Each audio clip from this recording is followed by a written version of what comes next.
पुनर्विवाह भाग 37. दिवाळीची लगबग आता हळूहळू थांबली होती. सगळे पूर्ववत आपले ऑफिस कॉलेजला जाऊ लागले होते.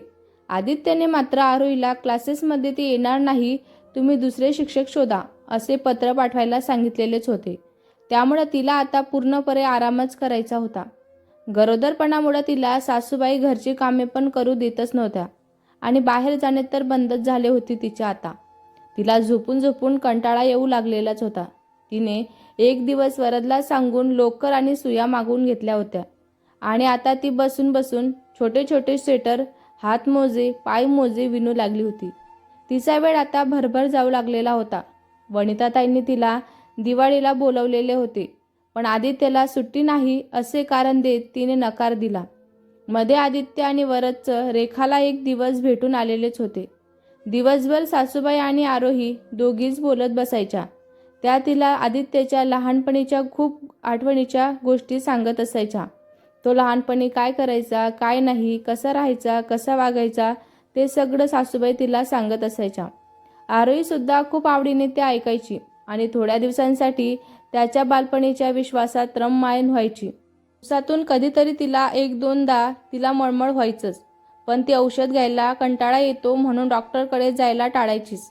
बाकी तरी व्यवस्थितच होतं सगळं. दिवसातून प्रत्येक तासाला आदित्यचा फोन असायचा तिला. 5 मिनिटे का होईना, पण तो बोलायचा तिच्यासोबत आणि काळजी घे म्हणून सांगायचा. त्या 5 मिनिटातच ती रिलॅक्स व्हायची. पुढच्या आठवड्यात 3 महिने पूर्ण होणारच होते तिला.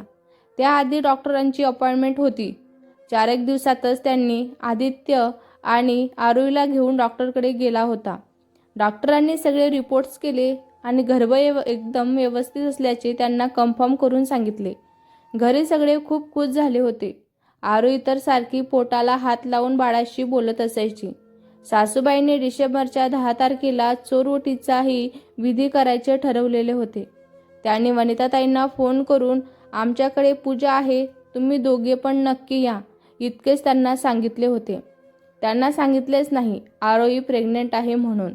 वनिताताईंनी सुद्धा हो आम्ही येऊ असे सांगत होत्या, पण त्यांना आरोही गरोदर असल्याचे अजून काही कळालेले नव्हते. त्यांना सरप्राईज द्यायचं होतं. बघता बघता 10 तारीख जवळ आलेलीच होती. आदित्य आणि वरदच्या मदतीने सरिताताईंनी सगळी तयारी करून ठेवलेलीच होती. रेखा आणि मावशी का रात्रीच आलेल्या होत्या. आज फक्त वनिताताई आणि मनोजराव येणार होते. अमीरच्या आई आणि पत्नीला तेवढेच बोलावलेले होते. दुपारी 12च्या सुमारास बाहेर गाडी येऊन थांबलेली होती. आदित्यने बाहेर जाऊन मनोजराव आणि वनिताताईंना नमस्कार केला आणि त्याच्या पाया पडल्या आणि त्यांना आतमध्ये घेतले. सगळे हॉलमध्ये येऊन बसलेले होते. तशा सरिताताई आल्या आणि त्यांची खाली खुशाली विचारू लागल्या. लताताईने त्यांना कोकम सरबत आणून दिले. आरोहीबद्दल विचारणा झाली तेव्हा सरिताताई वनिताताईंना घेऊन तिच्या खोलीमध्ये घेऊन गेल्या. खोलीत आरोही आणि रेखा काहीतरी बोलत बसलेल्या होत्या. वनिताताईंना बघून आरोहीला खूप आनंद झाला होता. तिला तिच्या आईवडिलांची आठवण झाली होती. तिने लगेच उठायचा प्रयत्न केला, पण तितक्यातच वनिताताईंची नजर खोलीत लावलेल्या बाळांच्या फोटोंवर गेली आणि त्याच्या चेहऱ्यांवर एक गोड स्माईल आली आणि डोळ्यातून पाणीसुद्धा आलं. त्यांनी लगेच आरोहीला बसूनच राहा असे सांगत होत्या आणि स्वतः तिच्या जवळ जाऊन तिला आपल्या कुशीत घेतले. तिच्या चेहऱ्यावरून हात फिरवत कानामागे काळा टिळा लावून तिची दृष्ट काढली. त्यांना पण खूप भरून आलेले होते.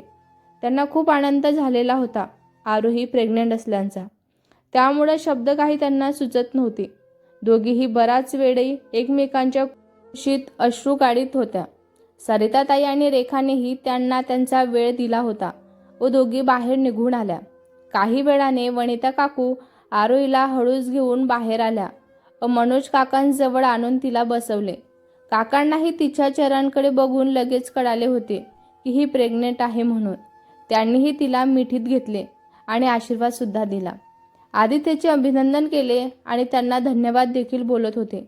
विधी संध्याकाळीच होती, त्यामुळे जेवण आटपून सगळे थोडा वेळ आराम करायला आपापल्या खोलीमध्ये निघून गेले होते. वनिताताई आणि मनोजराव आरोहीसाठी काही गिफ्ट्स घ्यायला मार्केटमध्ये निघून गेले होते, कारण सगळ्या विधी त्यांच्याच हातातून होणार होत्या ना म्हणून. आरोहीने सकाळीच थोडी मेहंदीसुद्धा हातावर काढून घेतली होती. आदित्यला तिच्या हातावर मेहंदी दिसताच आदित्य त्या मेहंदीमध्ये स्वतःचे नाव शोधू लागला होता. तेव्हा आरोहीला लग्नाच्या वेळेस काढलेली मेहंदी आठवली होती. ती प्रेमाने तिने आदित्यचे नाव लिहून घेतलेले होते. पण मेहंदी पुसण्याआधीच त्याच्या नात्याला विराम भेटलेला होता. त्या आठवणीने तिच्या डोळ्यात पाणी आले होते. पण तिने लगेच ते पुसले आणि आता सगळं नीट आहे ना म्हणून देवाचे आभार मानत होती. आदित्यच्या नजरेतून काही ते सुटलेच नाही. पण पुन्हा त्या कडू आठवणी नको म्हणून तो त्यावर काहीच बोलला नाही. उलट तिच्यासाठी आणलेले बुक तिला दाखवून तिचे मूड बदलवले. लवकरच संध्याकाळ झाली. हॉलमध्ये सगळी सजावट केलेली होती. मध्यभागी पाट ठेवून आजूबाजूला मस्त फुलांच्या माळा सोडलेल्या होत्या. सुंदर गालिचे आणि बरेच सारे गिफ्टसुद्धा ठेवलेले होते. रेखा आणि वनिताताई आरोहीला तयार करून बाहेर घेऊन आलेल्या होत्या. आकाशी निळ्या रंगाची साडी, त्यावर शोभणारे कानातले आणि गळ्यात नाजूकशा हिऱ्यांचा हार आणि गळ्यामध्ये मंगळसूत्र, मेहंदीचे हात आणि हातभर साजेशा बांगड्या होत्या. सगळे तिच्याकडे बघतच राहिले होते. वनिताताईंनी आरोहीला आणि आदित्यला पाटांवर बसवले. दोघांचेही औक्षण करून आरोहीची ओटी भरली. दोघांनाही कपडे दिले आणि मिठाई भरून त्यांची दृष्टसुद्धा काढली. एका पाठोपाठ एक सगळ्या सुहासिनींनी आरोहीला हळदी कुंकू लावून घेतले. तिला ओवाळून घेतलं. काही फोटोसुद्धा काढले त्यांनी. सगळे घरचेच असल्यामुळं गप्पांचा फण रंगलेलाच होता. आदित्य सगळ्या गोंधळातून आरोहीला खोलीत घेऊन गेला आणि तिला जवळ घेऊन तिच्या मिठीत शिरला.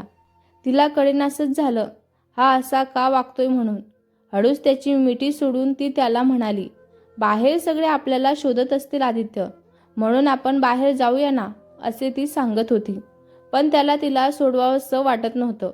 तेथेच तिच्या हातात हात ठेवून बसून राहिला. मध्येच तिच्या पोटांवर हात ठेवून बाळाशी गप्पा गोष्टी करू लागला होता.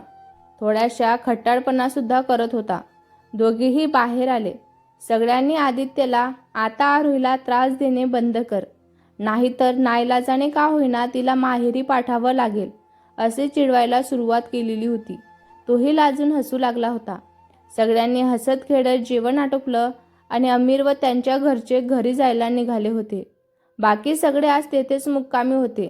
राजवी आणि मयूर एकमेकांना सोडायला तयारच नव्हते. त्यांची खूप छान गट्टी जमलेली होती. ते दोघं एकमेकांसोबत खूप छान खेळत होते. त्यामुळे त्यांना काही एकमेकांना सोडू वाटत नव्हतं. दोघांनाही आणखीन खेळायचे होते.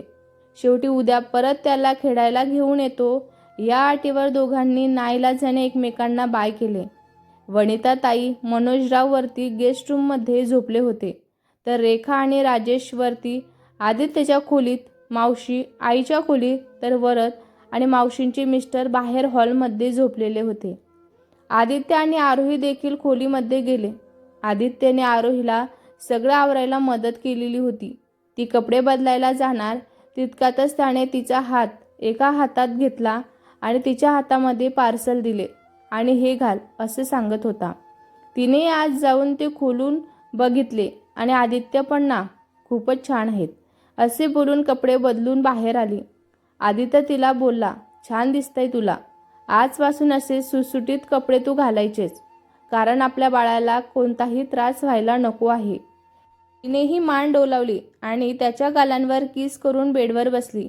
आदित्यने आरोहीला छान नाईट गाऊन गिफ्ट दिलेले होते, त्यामुळे ती सुद्धा खूप आनंदी होती. पहिल्यांदाच गाऊन घातल्याने ती जरा अवघडत होती, पण आदित्यसमोर आता तिला पूर्वीसारखे ऑकवर्ड वाटत नव्हते. हक्काचा नवरा होता तो आता तिचा, आणि आता तर काय, तिच्या होणाऱ्या बाळांचा बाबासुद्धा होता. आदित्यने तिच्या पाठीमागे उशी लावून तिला टेकून बसायला सांगितलेले होते आणि स्वतः तिच्या मांडीत डोकं ठेवून झोपला. नेहमीप्रमाणे ती त्याच्या केसांमधून हात फिरवू लागली होती. आदित्यसुद्धा आता काही दिवसच माझे लाड होणार आहेत असं तो म्हणत होता. नंतर तर काय बाबा, मला कधी प्रेमाने जवळ घेशील की नाही माहीत नाही बाबा, असे बोलून तिला चिडू लागला होता. ती सुद्धा, हो बरोबर आहे तुमचं, पण माझ्यावरचं प्रेम कमी होईल ना, असे म्हणत उलट त्याला चिडू लागली होती. दोघेही मस्ती करत झोपी गेले होते. सकाळ झाली. आज घरात बरीच मंडळी असल्याने गडबड चाललेलीच होती. रोजसारखी शांतता नव्हती घरामध्ये. राजवी मामीला उचलून घे ना ग, अशी म्हणून मागे लागलेली होती. परंतु रेखाने तिला मामीला बरं नाही आहे, त्रास देऊ नकोस बाळा म्हणून रागवत होती. तशी लहानशी राजवी होती, तोंड पाडून रडू लागली. तेव्हा आरोहीने हळूच तिचा हात हातात पकडून तिला खोलीमध्ये नेले आणि तिच्या लहान मनाला पटेल अशा शब्दात तिला सांगत होती, मामीच्या पोटात की नाही ते भिंतीवर लावलेल्या फोटोसारखं बाळ आहे बाळा. मग तो बाहेर आला की मी तुला नक्की उचलून घेईल ना, असे ती तिला सांगत होती आणि तिला एक चॉकलेटसुद्धा दिले. बाळाची गोष्ट ऐकून हिरमुसलेली राजवी आनंदाने उड्या मारत बाहेर आलेली होती आणि आपल्या बोबड्या बोलात सगळ्यांना मामीच्या पोटांमध्ये बाळ आहे, मामीला कुणीही त्रास द्यायचा नाही, असे ती सगळ्यांना सांगत होती. तिच्या बोलण्याने सगळे हसायला लागलेले होते. नाश्ता आटपून वनिताताई आणि मनोजराव जायला निघाले होते. तशी आरोही त्यांच्या मिठीत जाऊन शिरली आणि पुन्हा या असे सांगत होती. सासूबाईने सुद्धा बरीच मिठाई त्यांच्यासोबत दिलेली होती. आदित्य त्यांना बाहेरपर्यंत सोडून आलेला होता. आता हळूहळू घरातील एक एक सदस्य आपापल्या घरी जायला निघालेलेच होते. काल गजबजलेलं घर आज शांत वाटू लागलेलं होतं. आदित्य आणि वरद सुद्धा ऑफिस आणि कॉलेजला निघून गेलेले होते. कालच्या दगदगीने आरोहीला जरा थकवा जाणवत होता, त्यामुळे ती देखील आराम करू लागलेली होती. भराभरा दिवस जात होते. 6 महिने कसे निघून गेले ते कोणाला सुद्धा कळाले नाही. आता बऱ्यापैकी आरोहीचे पोट वाढलेले होते. खूप छान तिचं पोट दिसत होतं. बाळाची हालचाल सुद्धा जाणवत होती. आदित्य तर दिवस रात्र बाळाची हालचाल अनुभवत असे, बाळांशी गप्पा मारत असे. मध्येच बाळ त्याला प्रतिसाद सुद्धा द्यायचा. आदित्यने बघून अगदी लहान मुलांसारखा खुश व्हायचा. त्याला खूप आनंद व्हायचा. आनंदाने तो उड्या सुद्धा मारायचा. दोघांनाही कधी एकदा बाळ बाहेर येतं असं झालेलं होतं. आदित्य, वरद, आई सगळेच आरोहीची डोळ्यात तेल घालून काळजी घेत होते. मध्ये मध्ये डॉक्टरांच्या फेऱ्या सुद्धा होतच होत्या. वनिताताई सुद्धा मध्ये एकदा दोनदा तिला येऊन भेटत होत्या. आरोहीच्या काकांनी देखील फोन करून तिची चौकशी केलेलीच होती. आठवड्याभरातच 7व्या महिन्यांचे उलटी भरण ठेवलेले होते. आज दुपारी रविवार असल्याने सगळे आरामात बसून गप्पा मारीत बसले होते. तितक्यातच घरचा फोन वाजला. आदित्यने फोन उचलला आणि आवाज ऐकून फोन ठेवणारच तसा तिकडून जोरजोरात रडणे सुरू झालेले होते. त्यामुळं तो फोन कानाशी लावूनच ऐकू लागलेला होता. त्याला फोनवर बोलायचे नव्हते, कारण त्याला माहिती होतं फोनवर कोण बोलत आहेत ते म्हणून, किंवा ते ऐकून त्याला त्रासच होणार होता हे त्याला माहितीच होतं. हे त्याच्या चेहऱ्यांवर सगळ्यांना जाणवलेले होते. त्यामुळे सगळे चिंतेने त्याच्याकडे बघू लागलेले होते.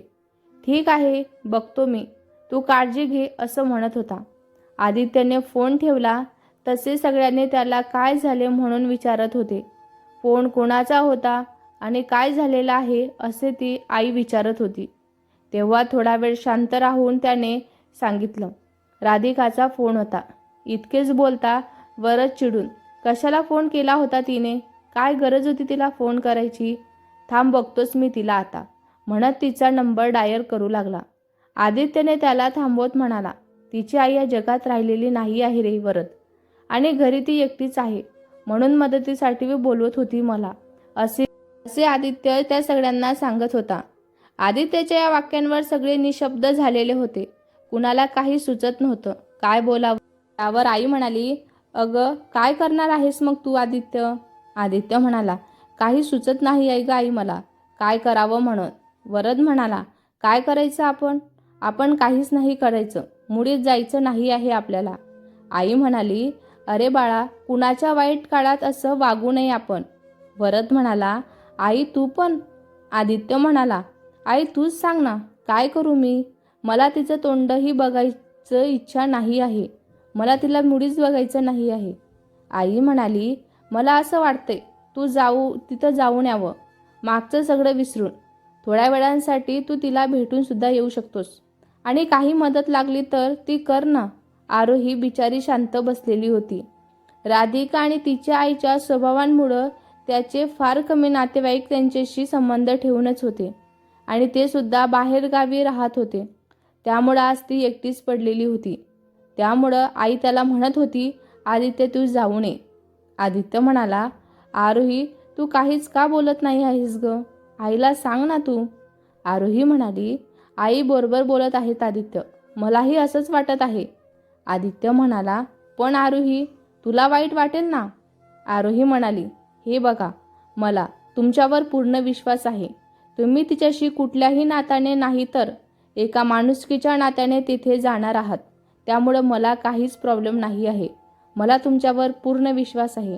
त्यामुळं कुठलीही शंका मनात ठेवू नका आणि तुमचं कर्तव्य तुम्ही करा. आदित्य म्हणाला, थँक्यू आरोही सो मच. तू मला कायमचं खूप समजून घेतेस ग. तिला मिठीत घेऊन तिला म्हणाला होता, मी लगेच जाऊन येतो, तू काळजी घे. असं बोलून वरदला सोबत घेऊन तो निघून गेला.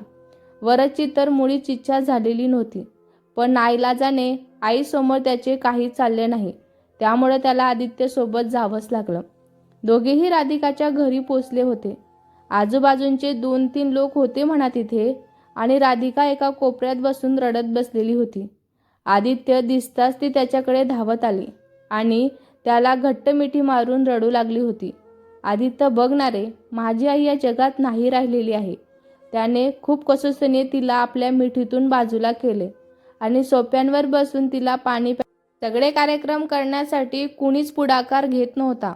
वरदला सांगून त्यांनी बाकी तयारी करायला सांगितलेलीच होती. अमीरला सुद्धा तेथे बोलावून घेतले. काही वेळात तिचे 2-3 नातेवाईक सुद्धा तेथे आलेले होते. आदित्यला तेथे बघून त्यांचे वेगवेगळे तर्कवितर्क सुरू झाले होते. आदित्यने त्यांच्याकडे लक्ष दिलेच नाही.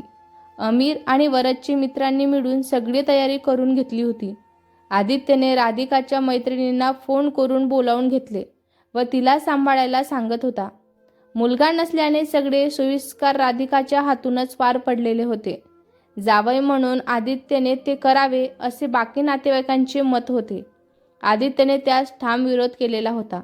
सगळे आटोपल्यानंतर वरद आणि आदित्य पुन्हा एकदा राधिकाला भेटून घरी परत निघणारच होते. राधिकाच्या स्पर्शाने त्याला खूप किळसवाणी वाटत होतं. घरी येऊन कितीतरी वेळ तो शावरखालीच उभा होता. त्याला तेच ते आठवत होते. आरोहीने आवाज दिल्यानंतर भानावर येऊन बाहेर आला. बाहेर येताच कपडे बदलून त्याने आरोहीला घट्ट मिठीत घेतले आणि खूप वेळ तिचा स्पर्श अनुभवत राहिला. त्याला तेव्हा कुठं बरं वाटत होतं. आरोहीने त्याच्या केसातून हात फिरवत त्याला शांत केले आणि I love you so much Aditya अशी आरोही म्हणाली. आदित्यने तिला सॉरी बोलून I love you so much Arohi असं म्हणाला होता आणि म्हणतच तिच्या कपाळांवर आणि तिच्या पोटांवर किस केले. भेटूया पुढच्या भागात. हा भाग तुम्हाला कसा वाटला कमेंट करून नक्की सांगा. व्हिडिओ आवडला असल्यास लाईक करा, शेअर करा. नवीन असाल तर चॅनलला सबस्क्राईब करा. धन्यवाद.